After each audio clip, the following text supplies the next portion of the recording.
안녕하십니까. 요즘 극한으로 치닫는 이슈들을 화폐전쟁, 패권전쟁으로 접근해보려 합니다. 시장 논리가 아닌 이해관계자들이 인위적으로 만드는 시장이라는 이야기입니다. 그래서 고전 경제학이 어긋나는 이유라 봅니다. 지금은 금융전쟁입니다. 새로운 경제학이 만들어지고 있고 새로운 경제 용어들이 난무하는 이유입니다. 이 사진 한번 보시겠습니까? 쓰나미입니다. 네, 달러가 만든 쓰나미, 기존 부채 더미에 또다시 위기 때마다 부양책으로 쏟아부은 돈들입니다. 제가 고객들에게 실상을 제대로 알리고 싶은데 말로는 고객분들이 못 느끼시는 것 같아서 모 상품 리플렛에 있던 사진을 오래전부터 가지고 있었습니다. 그리고 찾아온 인플레이션, 보통 인플레이션이라 하면 환율이 급등하면서 수입 물가가 치솟기 때문입니다. 그리고 이 물가 통제 수단은 환율과 금리입니다. 금리는 정말 최종 카드로 사용해야 된다고 봅니다. 모든 국민들의 삶과 연결되어 있기 때문입니다. 국민을 보호하는 국가의 존재 이유입니다. 최근 3대 기축통화를 가지고 있는 유럽이 고물가에 힘들어하는 모습에서 왜 그런지 유로화를 한번 살펴보도록 하겠습니다. 차트를 한번 보실까요? 보시는 것처럼 달러와 유로화는 정반대입니다. 유로화 1이 폭락해 있습니다. 이러니 고물가에 시달릴 수밖에 없는데 그럼 유로화는 왜 이리 엉망이 되었을까요?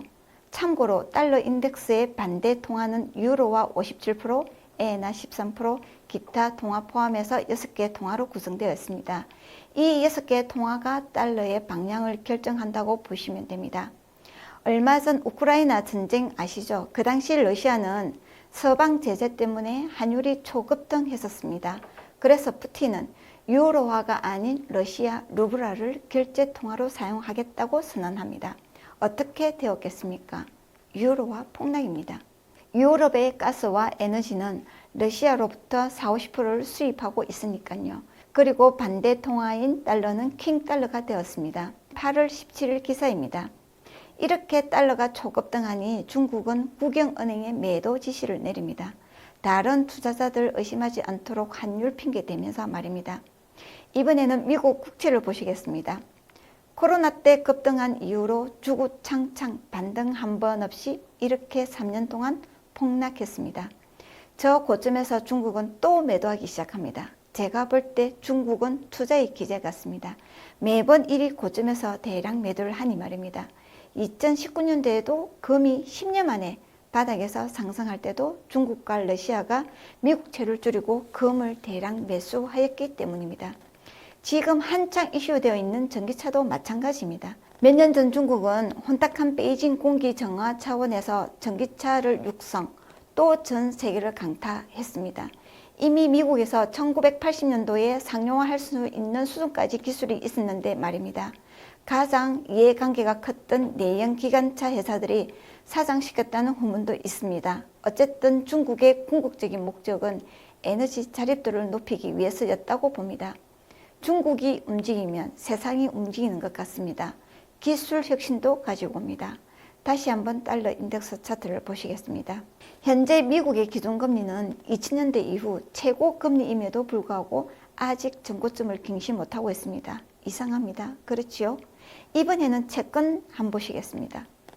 며칠 전 금리를 동결했음에도 이렇게 줄줄 멈출 생각을 안 합니다. 미 연준의 금리 인상으로 채권이 폭락했는지 채권 매도세가 채권을 폭락시키면서 금리가 폭등했는지 한 번쯤 의문을 가져봐야 할 것 같습니다. 저는 후자입니다. 이 10년물 채권 월봉이 올 초 109를 잠시 이탈했을 때 실리콘밸리 은행이 파산을 했습니다. 2008년도 금융위기 때처럼 대출이 부실난 것도 아니고 세상에서 가장 안전하다는 미국채를 샀을 뿐인데 일이 파산한 겁니다. 미국채, 지방은행만 가지고 있을까요? 대형은행, 투자은행, 각 나라 외환보유고까지 우리가 상상하는 그 이상으로 심각하다 생각합니다. 그리고 2008년도에는 보험이 가입되어 있는 25만 불까지만 보장을 해줬습니다. 근데 이번에는 미국이 얼마나 다급했으면 무제한 보장합니다. 그럼 채권은 어떻겠습니까? 불안감으로 고객들의 뱅크런이 시작되니 손실난 채권도 투매할 수밖에 없습니다. 가만히 두면 투매가 투매를 부릅니다. 그러니 미 연준은 손실난 채권을 액면가로 또 2조 달러 대출 프로그램을 실시합니다. 코로나 때도 지원금으로 2조 달러 풀었지요. 아니 요즘 미국 천조국이라고 조라는 숫자를 너무 자주 이용하는 거 아닙니까? 손실난 채권 그냥 연준이 공적 자금 투입하는 것처럼 그냥 직접 인수를 하면 깨끗하게 해결되는데 돈 없는 은행에 또 대출 프로그램 얼마나 버티겠습니까? 해결이 아니고 임시봉합입니다.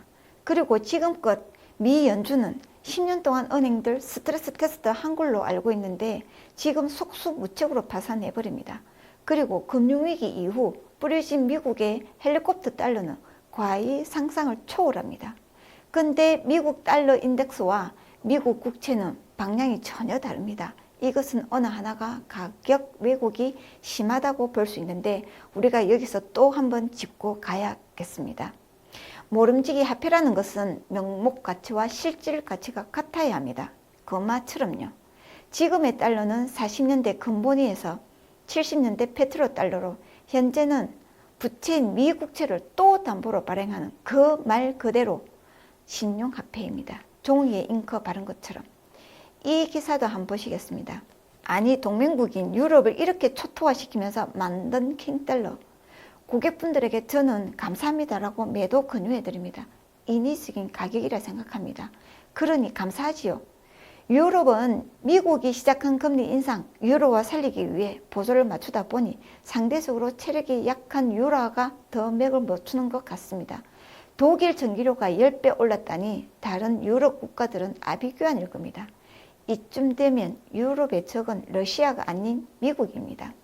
저는 전제 조건으로 미국은 달러가 휴지 조각이 되기 전에 국가 재건 작업을 할 것이다 라고 2008년도 오바마 대통령 때부터 강조해 왔습니다. 지금의 리쇼링 말입니다. 10년 전 120불, 150불 고공행진하던 원유가 폭락했었지요. 그리고 내년이 꼭 10년째 되는 날입니다. 그 당시 저는 힘의 논리로 예측했었는데요. 다들 무슨 뚱딴지 같은 소리냐고 핀잔도 많이 들었습니다. 러시아, 중국 이 두 강대국을 동시에 상대하기에는 버겁습니다. 그래서 이 두 국가의 결속력을 약화시키고 미국의 리쇼링에 필요한 원자재 수급을 원활히 하기 위해서 미국이 움직일 거라 예상한 겁니다. 중국 또한 황당한 푸틴을 뒤로하고 아마도 회심의 미소를 지었을 것입니다.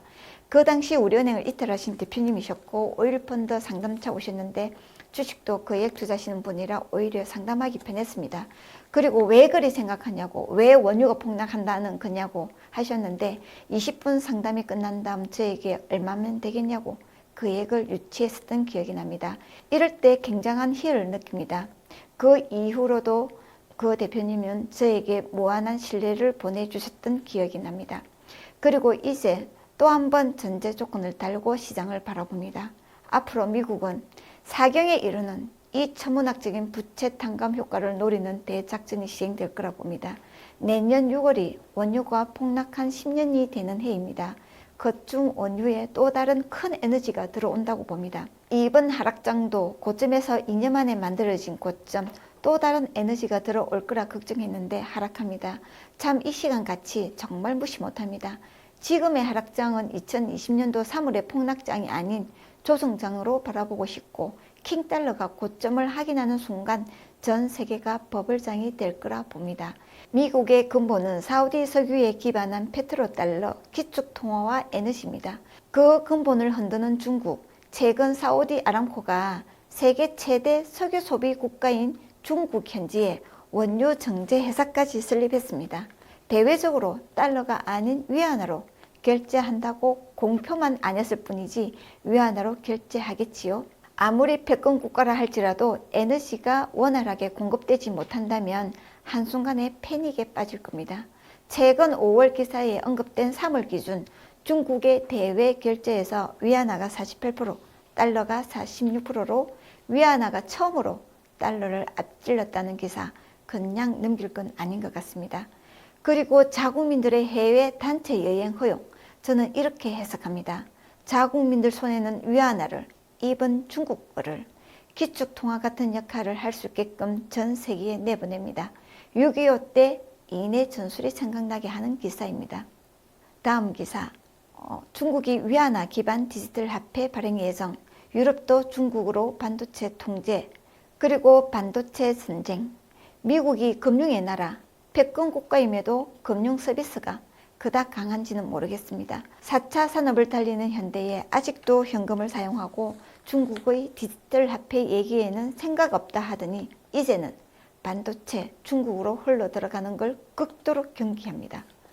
유럽도 마찬가지. 중국의 디지털 화폐가 정말로 시행된다면 달러나 유로화가 흔들릴 건 뻔한 얘기일 것 같습니다. 그래서 미국과 유럽의 과도한 규제가 이해되는 대목입니다. 그리고 이 지도를 한번 보시겠습니까?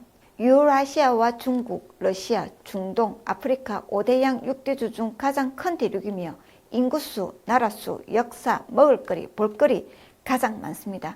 중국의 1대1로 최대 수혜국은 유럽입니다. 만약 미국이 달러를 살리기 위해 앞으로도 일방적으로 유로화에 압력을 가한다면 유럽도 선택의 여지가 없어 보입니다. 러시아와 중국, 중동, 아프리카 등 자원부국과 더욱 협력관계가 만들어질 겁니다. 이 지도를 자세히 보시면 러시아, 이 광활한 대륙에 넘쳐나는 에너지, 요즘 동토의 땅 툰드라에 말랑해진 땅으로 인한 가스 폭발로 폭 35m, 깊이 50m의 거대한 싱크홀이 발생하고 있습니다. 이 아까운 가스, 또 대기 오염시키는 가스, 허공에 날리기 전에 빨리 뽑아야겠지요. 중동 지역도 몇 년 만에 화해입니까? 아프리카는 중국이 탕감해준 빛으로 중국의 원자재 공급처가 될 것이고 천혜의 자원과 유적지를 가진 관광대국 유럽은 중국을 적극 끌어안을 수밖에 없습니다. 여튼 미국은 미국채를 빠르게 하락시켜 사경에 이르는 미국의 부채를 한순간에 밀어버리려 할 것이며 이리 미국을 배신한 나라들을 길들이려 할 것입니다. 아니 미국은 어쩌면 자기만의 늪에서 빠져나오는 게 더 다급해서 다른 나라에 안이 따이는 생각도 하고 있지 않을 수 있습니다. 그 증거가 자국 기업들을 불러들이는 리쇼링입니다. 리쇼링. 자급자족이 끝나는 날 미국의 금융전쟁이 시작될 것입니다. 아니 그 이전일 수도. 불어나는 부채를 감당할 수가 없습니다. 각 나라 외환보유고에서 이미 달러 비중이 현저히 줄어들었다는 기사 나오고 있습니다. 그래서 다시 한번 달러 인덱스 미국제 차트를 보시겠습니다. 신뢰를 잃은 달러가 하락하는 날 본격적인 인플레이션이 일어날 것이라 봅니다. 대중들은 또 혼란스러울 것입니다. 폭등하는 금리에 달러 강세를 예측하겠지요. 그 어떤 것으로도 추락하는 미달러와 미국채를 멈출 수가 없습니다. 지구상의 모든 자산이 버블장으로 변할 것입니다. 그런 다음 금리 인상이라는 무기로 속도전으로 단시간에 그들의 작진이 시작될 것입니다. 그것이 미국의 석유 수출 통제라 생각합니다. 이미 첫 단추가 끼워졌습니다. 전략 비축 유로의 중국 수출 금지 상원 통과입니다. 그럼 다들 위안화가 기축통화가 된다는 거냐? 라고 반문합니다. 아니요. 달러의 자리를 뺏는다기보다는 콘크리트처럼 견고한 달러를 흔들어 놓는 전략입니다. 2, 3위인 유로화, 엔화만 흔들려도 위안화 이상이 남달라질 거니까요. 통화가 가장 많이 사용되는 것은 역시 에너지입니다. 그래서 중국의 이런 행보를 무시 못한다는 겁니다. 이미 엔화는 결제 통화에서 위안화에 밀려났습니다. 그래서 엔화 투자 권해드리고 싶지 않습니다. 역사는 반복됩니다. 그리고 인간의 탐욕은 예나 지금이나 변하지 않았습니다. 거의 모든 나라들이 거쳤던 버블장, 성장통인 거지요. 중국도 패권 국가로 거듭나려면 반드시 겪어야 되는 성장통, 미국이 절대 놓칠 리 없습니다. 네덜란드의 튤립 광풍처럼 화려한 버블장 이후에는 영국과 프랑스, 나폴레옹이 벌인 워털루 전쟁으로 산업혁명을 거쳤던 영국의 국채가 휴지 조각처럼 폭락과 승리가 알려지면서 초폭등한 것처럼 반드시 그 길을 갈 거라 확신합니다. 과거 1800년 동안의 패권 국가인 중국과 현재 200년 동안의 패권 국가인 미국의 대격돌, 엄청난 기회와 엄청난 공포가 세상을 덮을 것입니다. G1, G2 국가의 피 터지는 금융전쟁 이후에는 대한민국이 G1, G2 국가가 되는 상상을 해봅니다. 저는 고액자산가와 상담하는 걸 정말 좋아합니다. 고객들도 저 얘기를 너무 재밌게 듣습니다. 두 번째 절 보실 겁니다. 아주 깊은 신뢰가 단시간에 형성되더라고요. 또 저는 저희 고객들이 모두 부자 되는 날까지 근로소득이 산업자본이 금융자본에 수탈당하지 않도록 사명감을 가지고 앞으로도 계속 금융시장을 연구할 것입니다. 오늘 이야기 많은 의견들 중 또 다른 의견이라 생각해 주시고요. 미래에 대한 얘기입니다. 맞다 틀리다가 아니고 그 가능성을 찾아가는 과정이라 생각합니다.